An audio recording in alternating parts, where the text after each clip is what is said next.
Cairo, Seattle.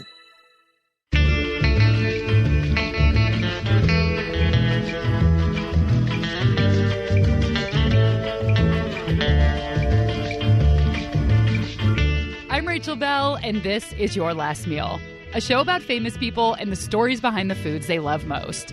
Today on the program, one of my favorite musicians, Iron and Wine. My father built a mansion on the mountain. You're listening to Iron and Wine with Calexico from their new album, Years to Burn. She said the weather's never fair, the wind can only blow your hair. Iron and Wine sounds like a band, but it's actually one man. His name is Sam Beam. It was some kind of supplement, is that right? Yeah, I found this stuff on the shelf called Beef, Iron, and Wine, just passing through the shelf. It's just like, what a strange collection of words. Sam's last meal is so southern and so summery, it's going to make you homesick for last week. Last week, when it was still summer.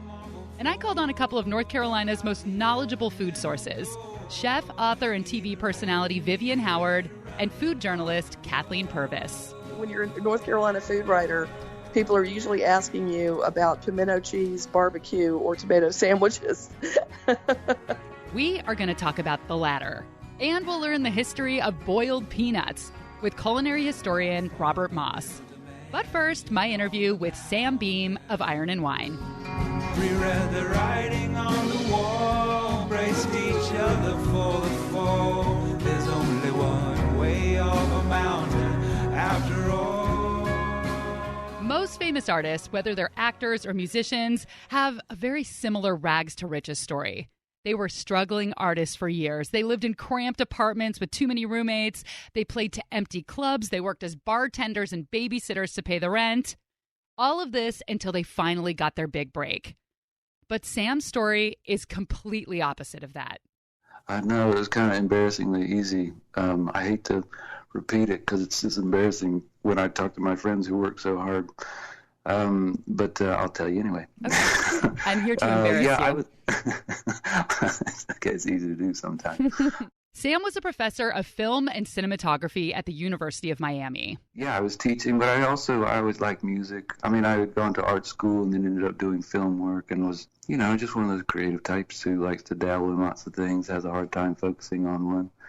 And music was one that I was doing in my spare time. But a friend of mine, Ben Bridwell, who has a band called Band of Horses, we grew up together in Columbia, South Carolina, and we had bonded on music over the years. We were keeping in touch and sending each other things that we were working on. And he was living in Seattle at the time and had a band called Carissa's Weird, and they were talking to Sub Pop about putting their record out. And he just put my stuff in their ear. He said, "Lear, you should check out my friend's music." And they called me. I was a fan of Sub Pop records. I mean, obviously all the Nirvana stuff and Red Red Meat, and all these great records. And so I was shocked. I mean, are you sure you have the right number? I mean, just given what the music I was making, it didn't really resonate in my mind as what Sub Pop would be interested in, but I was definitely flattered by the call. He wasn't even trying to be a professional musician. He was just trying to make music because he loved it. And then, he just gets a call one day from Sub Pop, which is the label that first signed Nirvana and Soundgarden, and later signed bands like the Postal Service, the Shins, Sleater-Kinney, Flight of the Conchords, and past Your Last Meal guests, Taco Cat. So 2 months after Sam signs with Sub Pop, they just send him out on tour. We just got cracking. It was interesting. Just one of those moments where your life takes a turn or gives you an opportunity that you had never expected. And if you're willing to jump in, it might take you down the rabbit hole. And here I am, still in the rabbit hole. Your music is so chill, so I was kind of delighted to read that you used to be a metalhead when you were young. As was I. I was a Pantera shirt-wearing, chain wallet kind of gal in high school. They were great, yeah. I mean, I was always kind of a musical omnivore. I just like all kinds of music. I mean, it's like assuming that a chef in an Italian restaurant only eats Italian food or something. Sam has 5 children, ranging from 9 to 21 years old. And when he's home, he loves to cook. So how do you accommodate all of their tastes and palates? What are some dishes that you can make for everybody? Well, pizza is pretty popular. Yeah, they're all really different. That's always been a challenge, to be honest. I kind of just make things that I know that they like and then cook for myself as well. Part of being in a big family, everybody likes different things. But we also all bond on ice cream, so we always have a communal ice cream. What are the 5 things that you rotate through? Well, they love mac and cheese, they love spaghetti, they love pizza, they love chicken. They sound like true American children. Mac and cheese and pizza. I know the normals. Vegetables are still always a chore, but we try. Some get lost in a storm, others behind an old chest of drawers. I feel God swallowed in fog, flowers and all. What would your last meal be? Oh, right. The reason that we're here.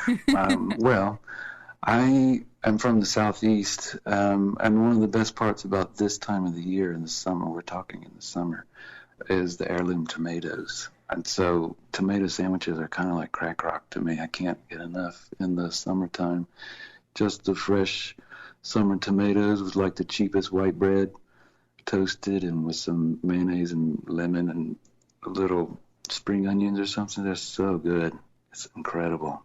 Oh, man. I just got a little drooly. I know. It's incredible. You just can't, if you've had one, you know what I'm talking about. I would like a stack of those. And then I would also like boiled peanuts, which are also a kind of regional thing, which I grew up with boiled peanuts as kind of like a snack at like any like baseball game or any kind of like public function. It was just kind of a normal thing. I didn't realize until I got out and grew up and left that it was a really regional and unique and actually divisive snack. There's a lot of people who really don't like boiled peanuts, but I think they're incredible. Can you explain to us Yankees what a boiled peanut is? Like, what's the texture and the flavor as opposed to the kind of standard ones? Well, it's really soft. I mean, generally, you eat them roasted with salt or something. But these, you take them green and you boil them so they're soft, but they're really rich and sort of nutty in flavor. Some people just can't get past the texture. You kind of boil them in a brine, and now it's kind of popular to do them like a Cajun, like a hot peanut, and they're so good. And you can go and get them at any gas station. I mean, take your life in your hands sometimes. At the same time, I think they're great. But, it's just what I grew up with. And then to drink, I would demand white Burgundy, the most delicious drink there is on the nectar of the gods from the Côte d'Or. And so that's my last meal. Wow. So what is white Burgundy like? What is the profile, and is there a certain brand that you like the best? Oh, well, I mean, I can't afford the stuff that I like the best, but I've had it poured for me before. They're just so balanced between the acid and the oak. It's just, I don't know. It's one of those wines where I can sit and just smell it and just be just as happy. I don't have to actually drink it. Just sit there and sniff on it all night, and it's such a pleasure. So you're the cool guy in the corner, just sniffing a glass. I don't know how cool I am, but I'm definitely happy. But it's there's a reason it's so expensive. It's a reason it's the most popular grape in the world, and everyone wants to make it. But it's a unique thing. Sam Beam of Iron and Wine wants a summer heirloom tomato sandwich on white bread with mayonnaise, boiled peanuts, and a white Burgundy for his last meal. He's a Southern boy with a flair for French wine. And Sam lives in North Carolina, where tomato sandwiches are a big deal. And people have big opinions about the right and wrong way to make one. For example, there is only one acceptable brand of mayo. There is one thing that you cannot put on the tomato sandwich. Actually, there are a ton of things that they will get so mad about if you put them on a tomato sandwich. And we're going to go through all of that after this quick break.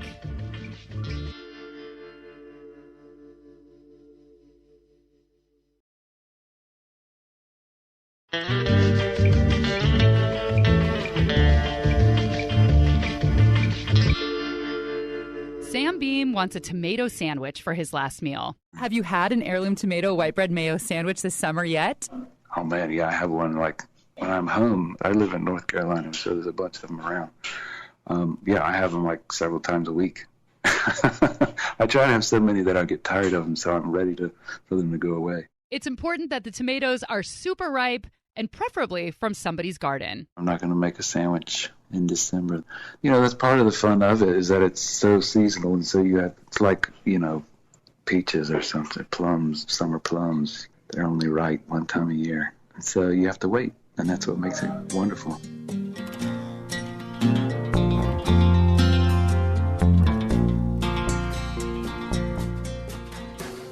Now, I've watched people get a faraway look in their eye talking about the joys of a simple tomato sandwich during tomato season, but I had no idea that this was a thing in North Carolina. It's like a crawfish boil in Louisiana, or In-N-Out in California, or David Hasselhoff in Germany. Are they still into him? Is this still happening? They still are, and they will love him. always be. I wanted to know more about the Southern tomato sandwich. So I called up Kathleen Purvis. She's a veteran food journalist in Charlotte, North Carolina. The tomato sandwich all over the South is sort of the perfection of simplicity. The first thing that people try to do and do it wrong is they try to add bacon to it. It's not a BLT.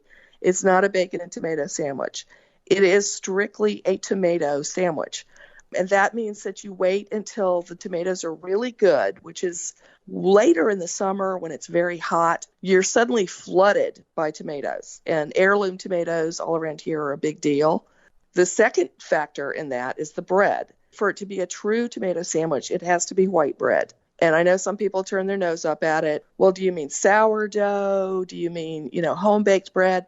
Sure, if you want to get fancy. But honestly, most people get really into what they call bunny bread from the Merita Company. It is basically just your straight-on white bread. It's Wonder Bread. That kind of pillowy, soft is what you want. You want the tomato juices to soak into the bread because it gives it kind of that gushiness factor. And then the third thing that's the most important thing is the mayonnaise. Yes, it has to be mayonnaise and just mayonnaise. Don't get fancy. Don't be adding anything else. And the mayonnaise, of course, in the South, the classic one that people will go to their graves fighting over is Duke's mayonnaise, which was invented in South Carolina by a woman named Eugenia Duke. It is still made and very, very popular in the South. And the trick with Duke's mayonnaise versus like Hellmann's is that Duke's mayonnaise has no sugar in it. So it's a little bit more piquant, I think would be the right word. It's got a little bit of a tang to it. And of course, it's very creamy. And so the juices from the tomato mix with the creaminess of the mayonnaise, mix with the pillowiness of soft white bread. A good tomato sandwich, the juices need to roll down your arm to your elbow, and you probably should eat it standing over the sink. It's the kind of thing you would do if you've been working out in your garden all day. You're hot, you're tired, you just want to really appreciate your tomatoes. You make yourself a nice tomato sandwich, no bacon, no lettuce, and you stand over the sink and eat it. And that's like the epitome of a Southern summer evening. What about salt? Yes, absolutely. I'm always in favor of salt because salt will bring out the juices in the tomato. I put pepper on mine. Salt and ground pepper, never hurt a thing. This summer was the first time that I ever had a tomato sandwich. I didn't like tomatoes for most of my life, and I started liking them maybe like 10 years ago. And so it's kind of been like a slow crawl to want to just eat a big slab of tomato. But it was after I interviewed Sam and hearing him talk about it, I was like, I got to try this because I do grow heirloom tomatoes. And I had these huge orange heirlooms that took up the size of my palm. And they're so big that I made a salad with one of them and 4 people couldn't finish it. They're huge. So I got, I think, potato bread, and then I had the mayonnaise and the salt, and I was not prepared for how good it was. I just thought, it'll be fine. There you go. Made one, and then I immediately made another one, and then I made another one, and I was eating open face. So it was easier to kind of hork them down. But I ate 3 in a row the first time, and then I've been eating them ever since. They're so good. See? Exactly. It's so perfect because it's so simple. And if you try and mess it up, if you try and fancy it up, it's not going to be right. It's an absolute celebration of summer. About how many tomato sandwiches do you think you had this summer? Probably 25. That's Vivian Howard, North Carolina chef, restaurateur, cookbook author, and former host of the PBS show a chef's life. That's a good number.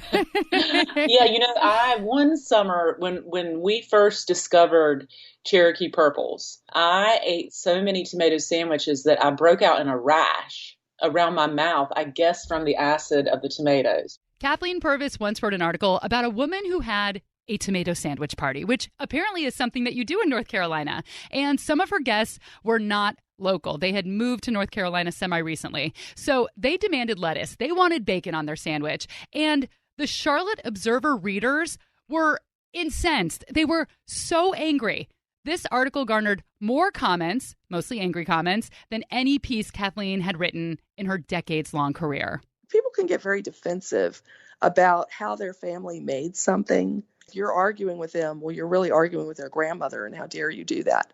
So all of these people attacked her. And the thing is she was in very bad health, and she knew she wasn't going to live to the following year.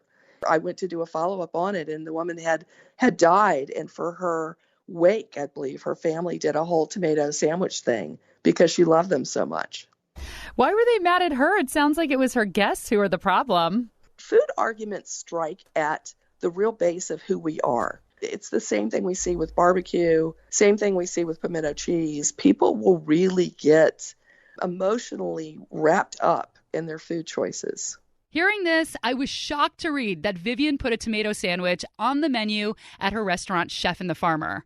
A tomato sandwich that strayed from the classic white bread and Duke's mayo formula. You make another version of the tomato sandwich with the Cherokee purple tomatoes on onion bread with smoked corn aioli. So this is, getting a little bit fancy, but I've only read good things. People have good things to say about this. So is it possible sometimes to sneak a chefy version through? Yeah, that's kind of what we're charged with as chefs who cook the food of our childhood. I certainly couldn't go to the store and buy Wonder Bread. If I had to choose between only having that sandwich with the smoked corn mayonnaise or a regular tomato sandwich for the rest of my life, I would still choose the regular tomato sandwich. But I am quite proud of what I did with the one at Chef and the Farmer. Have you had another version in a restaurant that you liked? No.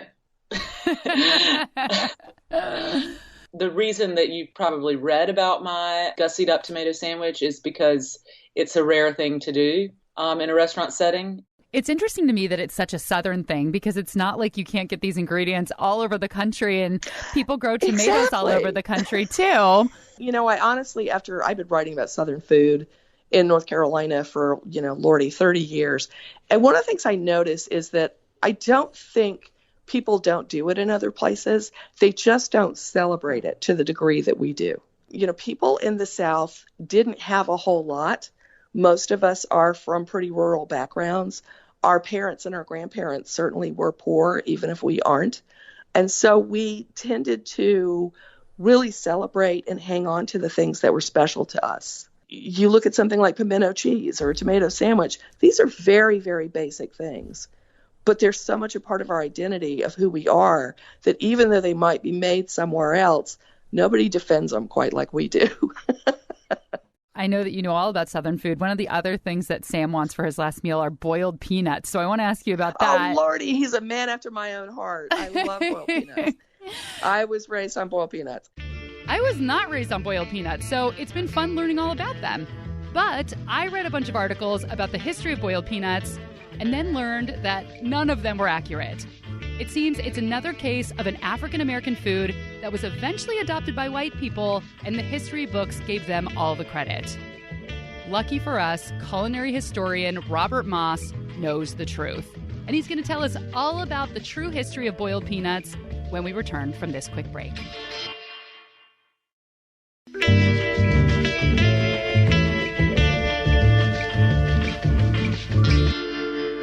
Sam Beam wants boiled peanuts as a part of his last meal. And as I started doing research and reading articles about the history of this very Southern snack, I kept reading the same story over and over again. That boiled peanuts were eaten by Civil War soldiers out of desperation. That it was a cheap, protein-rich food that filled them up. These articles said that white Southerners invented the boiled peanut out of necessity in the early 1860s. But South Carolina culinary historian and food writer Robert Moss set the record straight in a super informative piece he wrote for Serious Eats. Yeah, well, first we'll start with what's not the history, because if you Google it, you'll probably find some variation of a story that the boiled peanuts got started during the Civil War.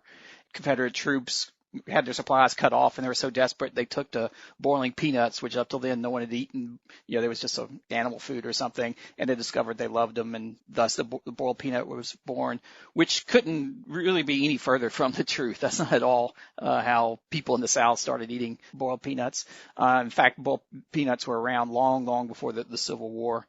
And it's actually sort of a curious history because the peanut itself is South American in origin. So it was found by Portuguese colonists when they were in Brazil. And then the Portuguese ended up taking the peanut to Africa, and the African groundnut was already a staple in the African diet. And they adopted the peanut and started growing it alongside it as sort of an alternate crop. And so peanut became really a staple of the diet in a lot of West African cultures. And then the peanut ended up being brought to North America via the slave trade, or colonial America, particularly in the Carolina colony. A lot of the slave Africans there would grow peanuts in their garden patches. So it was very much part of their foodways, and it was something that was grown primarily for African families and then their descendants initially. It really wasn't until after the American Revolution that white Southerners sort of discovered the peanut and started cooking it as well. In his article, Robert says the boiled peanut encapsulates not one, but all three of the most dangerous myths that run rampant in popular histories of Southern food. Number one, just about every Southern food was created or popularized during the Civil War, typically out of necessity and deprivation. Number two, everything Southern begins as an elevation of low common ingredients. And number three, nothing exists until white people discover it. Boiled peanuts were not a food of desperation for Civil War soldiers. They actually already loved boiled peanuts, and they couldn't get any during wartime. That story is even told in a wartime song called Goober Peas. Which is one of these classic Civil War ditties, I guess you would call it. And it's all about soldiers who are reminiscing for home and missing eating peanuts. It's exactly the opposite. They don't have peanuts when they're in camp out in the field. Goober peas was a common nickname for peanuts back in the day. And it actually comes from an Angolan word, Nguba, Guba. It's the Angolan word for peanut. And so that was sort of went from Guba to goober. I guess even today, it's long been a nickname for peanut. It makes sense that they call it a pea because a peanut is not a nut. It's actually a legume, which is a very fun word to say. The peanut is a cousin to peas and beans. And boiled peanuts are made from fresh green peanuts that are harvested this time of the year. Definitely very much a seasonal thing. Peanut harvest is usually somewhere between August and October, only lasts a couple of weeks. And those are truly green peanuts. Those are peanuts that have just been dug out of the ground, and they're raw. They have a lot of moisture in them, so they don't last very long. So they only last a couple of weeks, even refrigerated. So you can buy raw peanuts and boil them any time of the year, but the green peanuts, which would make the best ones, are really only available for a couple of weeks in the late summer and early fall.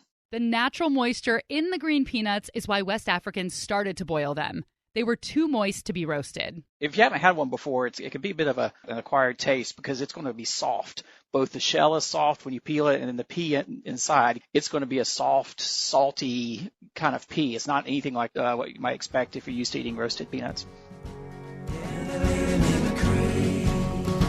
Where the river ran dry to the mouth of wisdom and the end of love, and the woman reappeared. Let's check back in with Sam Beam. Like I mentioned earlier, Sam loves to cook, and he particularly loves Yotam Ottolenghi's cookbooks. Ottolenghi is a London-based Israeli chef who does magical things to vegetables, and both producer Laura and I are big fans of his recipes. What do you like to listen to when you cook? Honestly, it's like a great time to listen to music. I've gotten to a point in my life where silence is a commodity, too. I think it's just a occupational hazard. I'm not a very passive listener. It's kind of an active experience. It's hard because I like words, and it's hard to be concentrating on a task and also listen to the words, too.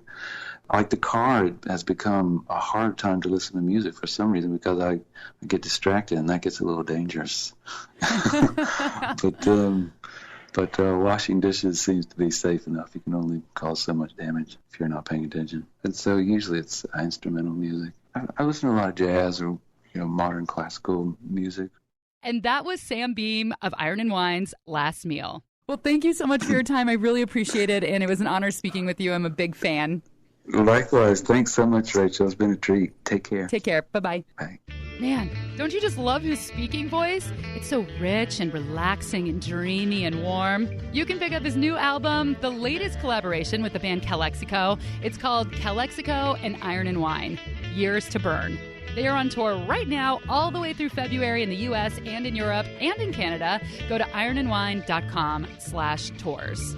Thanks to award-winning North Carolina food journalist Kathleen Purvis. I think I'm already picking up all these people's accents. I'm delighted to find out that he's got such good taste. Very, very basic and delicious things. What's his last drink, though? Did he say what he's going to wash those things down with? He did, and it's interesting you ask because most people don't say a drink. He's one of the very few. He wants white Burgundy. Oh, well, that's interesting. I was surprised he didn't say iced tea. I figured he'd ask for a sweet tea. I guess it's the highs and the lows. You have the simple, the peanuts, and then he wants this fancy wine, which honestly, I know nothing about. I'm not a wine person, and so he was saying it's the most wanted grapes in the world, and the bottle that he likes the most is too expensive for him to buy. And well, good for him. And I do love that, in his music, there's such a highs and a lows that actually kind of fits. And I appreciate him treating great, simple food with a very high-end wine, because a lot of times people don't think they belong together, and they do.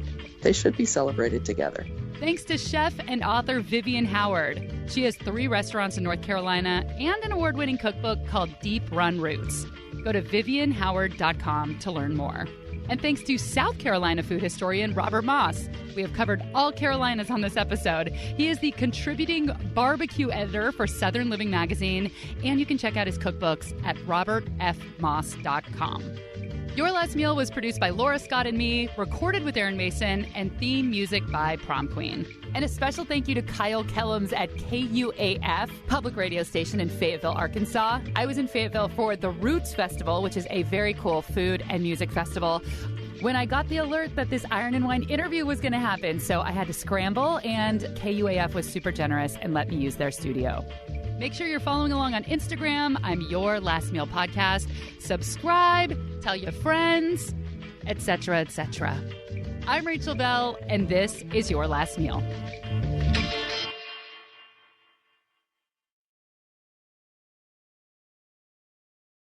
And that was Sam Beam of Iron and Wine's Last Meal. You stumble over Sam Beam, but Yotamo Talengi. I know. No problem. I know. I say that more often. It's important that the tomatoes are super ripe and preferably from somebody's garden. Do you say preferably? Is that not a word? I would say preferably. Oh, really? Yeah. Preferably. Preferably. Yeah. Is it a tomato? Sandwich? I see what you did. That was not on purpose. Preferably. Yeah, they both sound right and wrong now.